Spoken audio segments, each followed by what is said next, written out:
In this video, I'm going to draw the pear-shaped cam. So let's refer back to the dimensions here. And if you've been observant, you might notice that since my last video, I've actually changed this, and the version you'll upload will have this radius here at 1/4 D. It was incorrectly labelled as 1/2 D. But anyway, so the diameter of this circle here will be D. The radius is 1/2 D. The distance up to the centre of this top arc is 1/2 D. And the radius of this is 1/4 D, which means that the diameter of that is 1/2 D. Go back into our part studio, put a sketch on the front plane here, press N on the keyboard, get the circle tool, and let's draw a circle. D on the keyboard for dimensioning. Click, let's type D on the keyboard to bring up that reference to the variable, press Enter on the keyboard, and that diameter jumps to 50.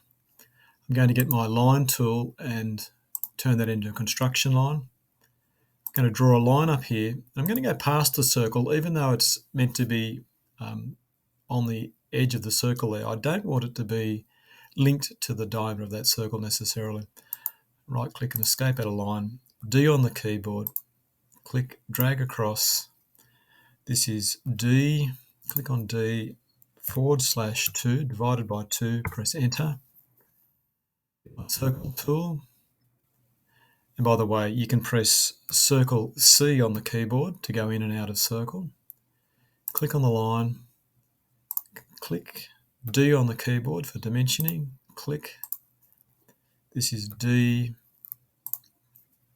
divided by 2 for the diameter. And then let's put in the tangent lines. Line tool, let's click on the circle and then click on the circle. Escape line and L on the keyboard for line. Click, click, escape out of line. Let's get the tangent constraint. Click on the circle, click on the line, click on the circle, click on the line, click on the circle, click on the line, circle, line. There's the shape constrained. Let's get the circle tool, click in the middle, click again, D for dimensioning, click, drag, S for shaft size, there's shaft size, and press Enter. There's the cam dimensioned. Let's extrude, click on these different spots coming out here.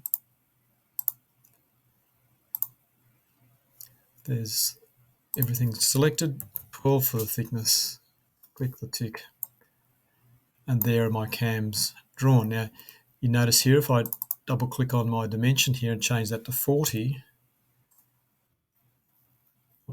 I'll press the X, type in 40, click the green tick. My cams have all adjusted in size. Shaft size, let's make that 10 so. Click the green tick.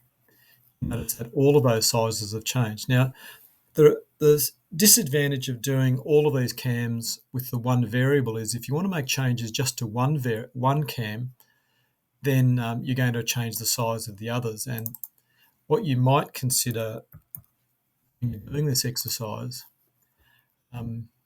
is maybe going and drawing each of these cams in their own part studio. I'd still recommend using the variable because that makes it easy to change the size. You just simply have to double click on the variable and change the size there rather than going down into a sketch and changing something in a sketch.